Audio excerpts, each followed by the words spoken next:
അല്ലാഹു സുബ്ഹാനഹു വ തആല നമ്മൾക്ക് ഒരുപാട് സമ്മാനങ്ങൾ നൽകിയിട്ടുണ്ട്. ആ സമ്മാനങ്ങളിൽ വെച്ച് ഏറ്റവും മുന്തിയ, ഏറ്റവും പവർഫുള്ളായ സമ്മാനമാണ് നമ്മളെ മക്കൾ എന്ന് പറയുന്നത്. ആ മക്കൾ കാരണം ഒരുപാട് രക്ഷിതാക്കൾ പ്രയാസപ്പെടുന്നുണ്ട്. മക്കളെ ദുസ്വഭാവം കാരണം, മക്കളുടെ ദുശീലങ്ങൾ കാരണം. അതുകൊണ്ട് ഇന്നത്തെ ക്ലാസ്സിലൂടെ നമ്മൾ പറയുന്നത് മക്കൾ സ്വാലിഹീങ്ങളാകാൻ, മക്കളുടെ സ്വഭാവം നന്നാവാൻ അതിശക്തമായ 2 ദിക്റുകളാണ്. അതോടൊപ്പം തന്നെ രക്ഷിതാക്കൾ ശ്രദ്ധിക്കേണ്ട 5 കാര്യങ്ങൾ നമ്മൾക്ക് പഠിക്കാം. അല്ലാഹു തൗഫീഖ് നൽകട്ടെ. അസ്സലാമു അലൈക്കും വറഹ്മത്തുള്ളാഹി വബറകാതുഹു. അൽഹംദുലില്ലാഹി റബ്ബിൽ ആലമീൻ വൽ ആഖിബത്തു ലിൽ മുത്തഖീൻ. അസ്സലാത്തു വസ്സലാമു അലൈക യാ റസൂലല്ലാഹ്. ദാറുൽ മുബീൻ മജ്ലിസ് കാണുന്ന പ്രിയമുള്ള മുത്തു മുഅ്മിനീങ്ങളെ, നിങ്ങളെ എല്ലാവരെയും നമ്മളെ ക്ലാസ്സിലേക്ക് ഹൃദ്യമായി സ്വാഗതം ചെയ്യാണ്. അള്ളാഹു നമ്മളെ മുറാദുകൾ ഹാസിലാക്കി തരട്ടെ, നമ്മളെ വിഷമങ്ങൾ അകറ്റി തരട്ടെ, ഈമാൻ നൽകി അനുഗ്രഹിക്കട്ടെ, മക്കളെ സ്വാലിഹീങ്ങളാക്കട്ടെ. ദുആ കൊണ്ട് വസിയത്ത് ചെയ്തവരുടെ എല്ലാ ഹാജത്തുകളും അള്ളാഹു നിറവേറ്റി കൊടുക്കട്ടെ. ഇന്നത്തെ ദിവസം എല്ലാവർക്കും സന്തോഷല്ലേ? എല്ലാവർക്കും റാഹത്തല്ലേ? എല്ലാവരും മനസ്സറിഞ്ഞുകൊണ്ട് 3 പ്രാവശ്യം ഹംദ് പറയൂ. അൽഹംദുലില്ലാഹ്, അൽഹംദുലില്ലാഹ്, അൽഹംദുലില്ലാഹ്. അള്ളാഹു സ്വീകരിക്കട്ടെ, അള്ളാഹു കബൂൽ ചെയ്യട്ടെ. ഹംദ് പറഞ്ഞവരൊക്കെ അതൊന്ന് കമന്റിൽ എഴുതി വിടുക, അൽഹംദുലില്ലാഹ് എന്നുള്ളത്. ആരൊക്കെയാണ് ഹംദ് പറഞ്ഞത് എന്ന് ഉസ്താദിന് മനസ്സിലാക്കാൻ വേണ്ടിയാണ്. അള്ളാഹു അനുഗ്രഹിക്കട്ടെ. ക്ലാസ് തുടങ്ങുന്നതിന് മുമ്പ് ഒരു ക്വസ്റ്റ്യൻ ഞാൻ നിങ്ങളോട് ചോദിക്കുകയാണ്. അറിയുന്ന ആളുകളൊക്കെ അതൊന്ന് കമന്റിൽ എഴുതി വിടുക. ക്വസ്റ്റ്യൻ ഇതാണ്: മൂസാ നബി അലൈഹിസ്സലാമിന്റെ കാലത്തുണ്ടായിരുന്ന ക്രൂരനായ ഭരണാധികാരി ആരാണ്? ക്വസ്റ്റ്യൻ ശരിക്കും ശ്രദ്ധിച്ചോ. മൂസാ നബി അലൈഹിസ്സലാമിന്റെ കാലത്തുണ്ടായിരുന്ന ക്രൂരനായ, എല്ലാവരെയും ആക്രമിക്കുന്ന, മുസ്ലിമീങ്ങളെ ആക്രമിക്കുന്ന ഭരണാധികാരി ആരായിരുന്നു? അറിയുന്നവരൊന്ന് കമന്റിൽ എഴുതുക. എന്റെ പ്രിയമുള്ള മുത്തു മുഅ്മിനീങ്ങളെ, അല്ലാഹു സുബ്ഹാനഹു വ തആല നമ്മൾക്ക് ഒരുപാട് സമ്മാനങ്ങൾ തന്നിട്ടുണ്ട്. ഒരുപാട് അനുഗ്രഹങ്ങൾ ഈ ദുനിയാവിൽ നമ്മൾക്ക് ചെയ്തു തന്നിട്ടുണ്ട്. എന്നാൽ അല്ലാഹു നമ്മൾക്ക് നൽകിയ ഏറ്റവും വലിയ ഒരു സമ്മാനമാണ് നമ്മളെ മക്കള് എന്ന് പറയുന്നത്. മക്കളില്ലാതെ പ്രയാസപ്പെടുന്നവർക്കൊക്കെ അല്ലാഹു സ്വാലിഹീങ്ങളായ മക്കളെ നൽകി അനുഗ്രഹിക്കട്ടെ. ഗർഭിണികൾക്ക് അല്ലാഹു സുഖപ്രസവം നൽകട്ടെ. എന്നാൽ ഒരുപാട് രക്ഷിതാക്കള് മക്കള് കാരണം വല്ലാത്ത പ്രയാസത്തിലാണ്. ഉസ്താദെ, മക്കള് മദ്യത്തിന് അടിമയാണെന്ന് പറഞ്ഞ രക്ഷിതാക്കളുണ്ട്. 5ാം ക്ലാസ് പഠിക്കുന്ന കുട്ടികള്, 10ാം ക്ലാസ് പഠിക്കുന്ന കുട്ടികള് മദ്യത്തിന് അടിമയാണെന്ന് സങ്കടം പറഞ്ഞ രക്ഷിതാക്കളുണ്ട്. അതോടൊപ്പം തന്നെ മയക്കുമരുന്നിന് അടിമയാണെന്ന് പറഞ്ഞ രക്ഷിതാക്കളുണ്ട്. ഒരു വക്ത് പോലും മക്കള് നിസ്കരിക്കില്ല എന്ന് പറഞ്ഞ രക്ഷിതാക്കളുണ്ട്. വാപ്പയെ ഉമ്മയെ മൈൻഡ് ചെയ്യൂല, സ്നേഹിക്കുകയില്ല എന്ന് പറയുന്ന രക്ഷിതാക്കളുണ്ട്. ഉപ്പയോട് തീരെ മിണ്ടാത്ത മക്കളുണ്ടെന്ന് പറഞ്ഞ് സങ്കടം പറഞ്ഞ് എത്രയോ രക്ഷിതാക്കളുണ്ട്. അള്ളാഹു നമ്മളെ മക്കളെയൊക്കെ സ്വാലിഹീങ്ങളാക്കി തരട്ടെ. അതുകൊണ്ട് ഇന്നത്തെ ക്ലാസ്സിലൂടെ നാം പറയാൻ പോകുന്നത് നമ്മളെ മക്കളുടെ സ്വഭാവം നന്നാവാൻ, മക്കള് സ്വാലിഹീങ്ങളാകാൻ അതിശക്തമായ 2 ദിക്റുകളാണ്. അതോടൊപ്പം തന്നെ മക്കളെ കുറിച്ച് കംപ്ലൈന്റ് പറയുന്ന നാം, അഥവാ നമ്മളെ രക്ഷിതാക്കള് ശ്രദ്ധിക്കേണ്ട 10 കാര്യങ്ങളാണ്. ഈ 10 കാര്യങ്ങൾ നമ്മൾ ശ്രദ്ധിച്ചാൽ തന്നെ നമ്മളെ മക്കള് സ്വാലിഹീങ്ങളാകുമെന്നുള്ളതാണ്. ആ 10 കാര്യങ്ങൾ ഏതൊക്കെയാണെന്ന് വിശദീകരിക്കാം. അതിനുശേഷം അതിശക്തമായ 2 ദിക്റുകളും നമ്മൾക്ക് പഠിക്കാം. അള്ളാഹു തൗഫീഖ് നൽകട്ടെ. ഞാൻ പെട്ടെന്ന് പറഞ്ഞ് അവസാനിപ്പിക്കും. രക്ഷിതാക്കൾ ശ്രദ്ധിക്കേണ്ട 1ാമത്തെ കാര്യം രക്ഷിതാക്കൾ മാതൃകയാവുക എന്നുള്ളതാണ്. നമ്മളെ മക്കള് രക്ഷിതാക്കൾ എന്താണോ ചെയ്യുന്നത് അതായിരിക്കും നമ്മളെ മക്കൾ ചെയ്യുക. അപ്പൊ നമ്മൾ മക്കൾക്ക് മാതൃകയാകുക, നമ്മൾ നല്ല കാര്യങ്ങൾ മക്കൾക്ക് പഠിപ്പിച്ചു കൊടുക്കുക. നമ്മളെ ജീവിതത്തിൽ നല്ല കാര്യങ്ങൾ ഉണ്ടെങ്കിൽ ആ രൂപത്തിലായിരിക്കും നമ്മളെ മക്കൾ ജീവിക്കുക. അപ്പൊ 1ാമത്തെ കാര്യം രക്ഷിതാക്കള് മക്കൾക്ക് മാതൃകയാകുക. 2ാമത്തെ കാര്യം ഹലാലായ ഭക്ഷണങ്ങളാണ് മക്കൾക്ക് വാങ്ങിക്കൊടുക്കേണ്ടത്. ഹറാമായ ഭക്ഷണം മക്കൾക്ക് കൊടുക്കരുത്. മറ്റൊരാളെ സ്വത്ത് തട്ടിപ്പറിച്ച് അത് വിറ്റുകൊണ്ട് അതിന്റെ ക്യാഷ് മക്കൾക്ക് കൊടുക്കരുത്. അതുപോലെ തന്നെ അനന്തരാവകാശം ഓഹരി വെക്കുമ്പോൾ അനിയന് കൊടുക്കേണ്ട സ്വത്ത് കൊടുക്കാതെ അത് പിടിച്ചു വെച്ച ജ്യേഷ്ഠൻ ആ സ്വത്ത് വിറ്റിട്ട് മക്കൾക്ക് കൊടുത്തു കഴിഞ്ഞാൽ അത് ഹലാലാകൂല. ആ മക്കൾ വടക്കെട്ട് പോകും, ആ മക്കൾ മോശമാകും. അതുകൊണ്ട് മക്കൾക്ക് ഹലാലായ ഭക്ഷണങ്ങൾ മാത്രം കൊടുക്കുക. ലോട്ടറി ടിക്കറ്റ് എടുത്തുകൊണ്ട് മക്കൾക്ക് ഭക്ഷണം വാങ്ങി കൊടുക്കരുത്. അതുപോലെ തന്നെ പലിശ മക്കളെ ഭക്ഷിപ്പിക്കരുത് എന്ന് സാന്ദർഭികമായി ഉണർത്തുകയാണ്. അതുപോലെ തന്നെ 3ാമത്തെ കാര്യം എല്ലാ രക്ഷിതാക്കളും ചെയ്യേണ്ടതാണ് മക്കൾക്ക് വേണ്ടി പ്രത്യേകം പ്രാർത്ഥിക്കുക. മാതാപിതാക്കൾ മക്കൾക്ക് വേണ്ടി പ്രാർത്ഥിച്ചാൽ യാ യുറദ്ദു, ആ പ്രാർത്ഥന അല്ലാഹു തട്ടൂല എന്നല്ലേ. ഇന്ന് മാതാപിതാക്കൾക്ക് മക്കൾക്ക് വേണ്ടി പ്രാർത്ഥിക്കാൻ സമയമില്ല. മക്കൾക്ക് വേണ്ടി പ്രാർത്ഥിക്കാൻ സമയമുണ്ടോ? ഇല്ല. ജോലി തിരക്കാണ്, ദുനിയാവ് ഇങ്ങനെ സമ്പാദിച്ചു കൊണ്ടിരിക്കുകയാണ്. അതിന്റെ ഇടയിൽ മക്കളെ മറന്നു പോകുന്ന രക്ഷിതാക്കളുണ്ട്. മറക്കരുതേ, മക്കൾക്ക് വേണ്ടി പ്രാർത്ഥിക്കാൻ നീ സമയം കണ്ടെത്തണം. നീ നിന്റെ മകന് വേണ്ടി ദുആ ചെയ്താൽ നിന്റെ പ്രാർത്ഥന അല്ലാഹ് തട്ടൂല എന്നല്ലേ മുഹമ്മദ് മുസ്തഫ സല്ലല്ലാഹു അലൈഹി വസല്ലം തങ്ങൾ നമ്മളെ പഠിപ്പിച്ചിട്ടുള്ളത്. നാലാമത്തെ കാര്യം, അമിതമായി മക്കളോട് ദേഷ്യപ്പെടരുത്.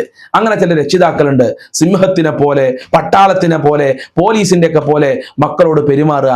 അങ്ങനെ ഒരിക്കലും ചെയ്യരുത്. അങ്ങനെ ചെയ്തു കഴിഞ്ഞാൽ നമ്മളെ മക്കൾക്കും ആ സ്വഭാവം ഉണ്ടാവും. അമിതമായ ദേഷ്യം, അമിതമായ കോപം, അമിതമായ വികാരം, ഇതൊക്കെ നമ്മളെ മക്കൾക്ക് ഉണ്ടാകും. അതുകൊണ്ട് മക്കളോട് അമിതമായി, ഓവറായി ദേഷ്യപ്പെടരുത്. അഞ്ചാമത്തെ കാര്യം, മക്കളോട് സ്നേഹത്തോടെ പെരുമാറുക എന്നുള്ളതാണ്. നല്ല സ്നേഹത്തോടെ പെരുമാറണം. മക്കൾക്ക് ഇന്ന് സ്നേഹം ലഭിക്കുന്നത് കൂട്ടുകാരിൽ നിന്നാണ്, വീട്ടിൽ നിന്ന് സ്നേഹം ലഭിക്കുന്നില്ല. പുറത്തുള്ള കള്ള് വിൽക്കുന്ന, കഞ്ചാവ് വിൽക്കുന്ന ആളുകളിൽ നിന്നാണ് മക്കൾക്ക് സ്നേഹം ലഭിക്കുന്നത്. അതുകൊണ്ട് മക്കൾ അവരുടെ പിന്നാലെ പോവുകയാണ്. അതുപോലെ തന്നെ കാമുകന്മാരുടെ അടുക്കൽ നിന്നാണ് അവർക്ക് സ്നേഹം ലഭിക്കുന്നത്. അതുകൊണ്ട് അവരുടെ കൂടെ പോവുകയാണ് മക്കള്. അതല്ല വേണ്ടത്. മക്കൾക്ക് നല്ല സ്നേഹം കൊടുക്കണം. പെരുന്നാളായാൽ നല്ല ഡ്രസ്സ് വാങ്ങി കൊടുക്കുക. ബർത്ത്ഡേ വന്നു കഴിഞ്ഞാൽ മക്കൾക്ക് ഒരു ഡ്രസ്സ് വാങ്ങി കൊടുക്കുക, ഒരു ഗിഫ്റ്റ് വാങ്ങി കൊടുക്കുക, ഒരു സമ്മാനം വാങ്ങി കൊടുക്കുക. പരീക്ഷയിൽ ജയിച്ചാൽ മക്കൾക്ക് ഒരു ഗിഫ്റ്റ് വാങ്ങി കൊടുക്കുക. തോറ്റ കുട്ടികളെ സങ്കടപ്പെടുത്താനും പാടില്ല എന്ന് പ്രത്യേകം ഓർമ്മപ്പെടുത്തുകയാണ്. അവർക്കും ഒരു സമ്മാനം വാങ്ങി കൊടുത്തോ, അവർക്കതൊരു പ്രചോദനമാകട്ടെ. അങ്ങനെ മക്കളെ നമ്മൾ സ്നേഹിച്ചു കഴിഞ്ഞാൽ ആ മക്കൾ നമ്മളെ കൂടെ ഉണ്ടാവും, നമ്മൾ പറഞ്ഞത് കേൾക്കും. അതുപോലെ രക്ഷിതാക്കൾ ശ്രദ്ധിക്കേണ്ട മറ്റൊരു കാര്യമാണ്, നമ്മളായിരിക്കണം മക്കളുടെ ഏറ്റവും വലിയ കൂട്ടുകാർ. നമ്മളെ മക്കളുടെ ഏറ്റവും ബെസ്റ്റ് ഫ്രണ്ട്സ് രക്ഷിതാക്കളാവണം. നബി സല്ലല്ലാഹു അലൈഹി വസല്ലം തങ്ങൾ അങ്ങനെയായിരുന്നു. ഫാത്തിമ ബീവിയുടെ നല്ല ഒരു കൂട്ടുകാരനായിരുന്നു മുത്ത് മുഹമ്മദ് മുസ്തഫ. ഹസൻ വ ഹുസൈൻ റളിയല്ലാഹു അൻഹുമയുടെ ഏറ്റവും നല്ല കൂട്ടുകാരനായിരുന്നു മുഹമ്മദ് മുസ്തഫ സല്ലല്ലാഹു അലൈഹി വസല്ലം. അല്ലാഹുവിന്റെ റസൂൽ കുടുംബത്തിൽ എങ്ങനെയായിരുന്നു? കാന റസൂലുള്ളാഹി സല്ലല്ലാഹു അലൈഹി വസല്ലം ഫീ അഹ്ലിഹി കസ്സബി. റസൂലുള്ള കുടുംബത്തിൽ കുട്ടികളെ പോലെയായിരുന്നു. കുട്ടികളെ പോലെ കളിക്കും, അതുപോലെ തന്നെ തമാശകൾ പറയും. ഇന്ന് നമ്മൾ അങ്ങനെയല്ല.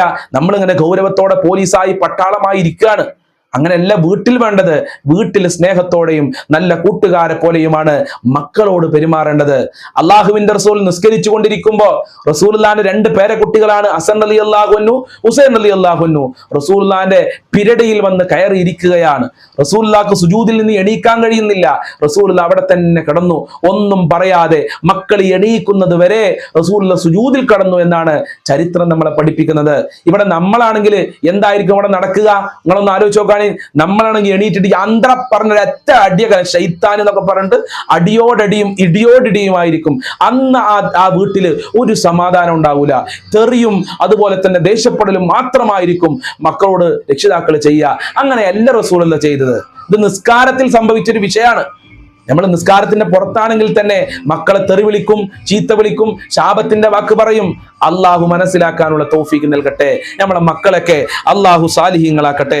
അതുപോലെ മതപരമായ അന്തരീക്ഷം നമ്മളെ വീട്ടിൽ ഉണ്ടാക്കണം. അതെങ്ങനെയാ? എല്ലാവരും ഒരുമിച്ചിരുന്ന് ഖുർആൻ ഓതുക, എല്ലാവരും ഒരുമിച്ചിരുന്ന് ദിക്ർ ചൊല്ലുക, എല്ലാവരും ഒരുമിച്ചിരുന്ന് മൗലൂദ് പാരായണം ചെയ്യുക, ബുർദ ബൈത്ത് ചൊല്ലുക.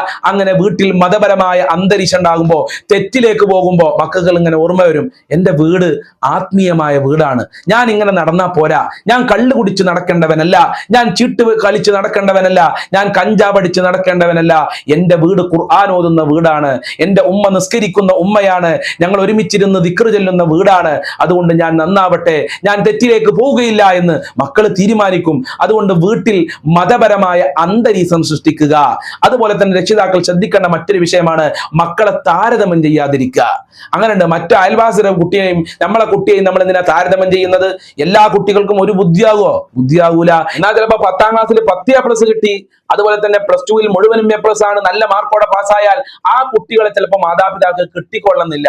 പക്ഷെ നമ്മളെ നോക്കാണ്ടാവുക ചിലപ്പോൾ 10ാം ക്ലാസ്സിൽ തോറ്റ കുട്ടിയായിരിക്കും, കൂലിപ്പണി എടുക്കുന്ന ആളായിരിക്കും. മറ്റുള്ളവർ എവിടേക്കൊക്കെയോ വിദേശ രാജ്യത്തേക്ക് പോയിട്ടുണ്ടാകും. ഞാൻ അതിന്റെ അർത്ഥം A+ വാങ്ങണ്ട, അതല്ലെങ്കിൽ മറ്റുള്ള കാര്യങ്ങൾ വാങ്ങണ്ട എന്നല്ല. പൊതുവെ 99% അങ്ങനെയാണ് ഇന്ന് നമ്മളെ ലോകത്ത് നടക്കുന്നത്. വലിയ വലിയ മാർക്കുകൾ വാങ്ങിയിട്ടുണ്ടാകും, ഉന്നത വിദ്യാഭ്യാസം കരസ്ഥമാക്കിയിട്ടുണ്ടാകും. ഒരു പള്ളിക്ക് വരൂല, ഒരു തറാവീസ്കരിക്കൂല, ഒരു നോമ്പ് നോൽക്കൂല, മാതാപിതാക്കളെ നോക്കൂല, കുടുംബ ബന്ധം പുലർത്തൂല. അങ്ങനെ ഒരിക്കലും ആകാൻ പാടില്ല എന്നുകൂടെ പ്രത്യേകം ഓർമ്മപ്പെടുത്തുകയാണ്. അതുപോലെ തന്നെ നമ്മളെ മക്കൾക്ക് ക്ഷമ പഠിപ്പിക്കുക. അതിനെന്ത് വേണം? നമ്മളെ ജീവിതത്തിൽ നമ്മൾക്ക് ക്ഷമ ഉണ്ടാകണം. എന്തെങ്കിലും പ്രശ്നങ്ങൾ വരുമ്പോൾ വീടിന്റെ ഡോറൊക്കെ ഉറക്കെ അടക്കുന്ന മാതാപിതാക്കളുണ്ട്, വീട്ടിലെ പാത്രങ്ങളൊക്കെ വലിച്ചെറിയുന്ന രക്ഷിതാക്കളുണ്ട്, ഭർത്താക്കന്മാരുണ്ട്. അത് കണ്ടിട്ട് നമ്മളെ മക്കൾ വളർന്നാല് നമ്മളെ മക്കളുടെ ജീവിതത്തിൽ ഒരു ക്ഷമയുണ്ടാവൂല. അതുകൊണ്ട് മക്കൾക്ക് ക്ഷമ പഠിപ്പിക്കുക. അതോടൊപ്പം തന്നെ നമ്മൾ അള്ളാഹുവിലേക്ക് തവക്കുലാക്കുക, നമ്മളെ മക്കളെ അള്ളാഹുവിലേക്ക് ഏൽപ്പിച്ചു കൊടുക്കുക. നിങ്ങൾ അള്ളാഹുവിലേക്ക് ബരമേൽപ്പിച്ചാൽ നിങ്ങൾക്ക് അള്ളാഹു മതി. അള്ളാഹു തൗഫീഖ് നൽകട്ടെ. എന്റെ പ്രിയമുള്ളവരെ, ആ ശക്തമായ 2 ദിക്റുകൾ ഏതൊക്കെയാണെന്നാണ് നിങ്ങൾ ഇങ്ങനെ ആലോചിച്ചിരിക്കുന്നത്. എല്ലാവരും ശരിക്കും കേട്ടോ. ഒന്നാമത്തെ ദിക്ർ യാ മുതകബ്ബിറു യാ അല്ലാഹ്, യാ മുതകബ്ബിറു യാ അല്ലാഹ്. രണ്ടാമത്തെ ദിക്ർ യാ ലത്തീഫു യാ അല്ലാഹ്, യാ ലത്തീഫു യാ അല്ലാഹ്.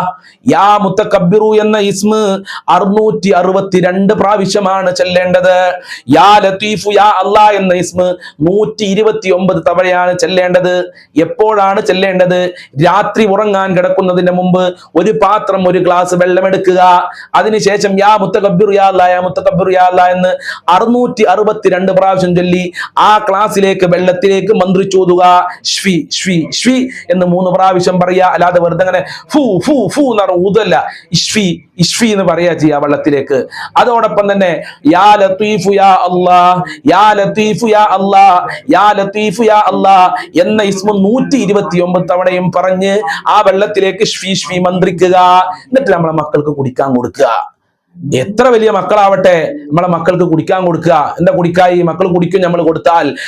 അതല്ലെങ്കിൽ നമ്മൾ ഭക്ഷണം പാകം ചെയ്യുമല്ലോ, ആ വെള്ളത്തിലേക്ക് അത് പാരുക. എന്നിട്ട് ആ ഭക്ഷണം മക്കൾക്ക് കൊടുക്കുക. ഇൻഷാ അല്ലാഹ്. എന്നിട്ട് അള്ളാഹുലേക്ക് തവക്കുലാക്കുകയും പ്രാർത്ഥിക്കുകയും ചെയ്യുക. അള്ളാഹു നമ്മളെ മക്കളെ സ്വാലിഹീങ്ങളാക്കി തരട്ടെ, ഈമാനുള്ള മക്കളാക്കി തരട്ടെ.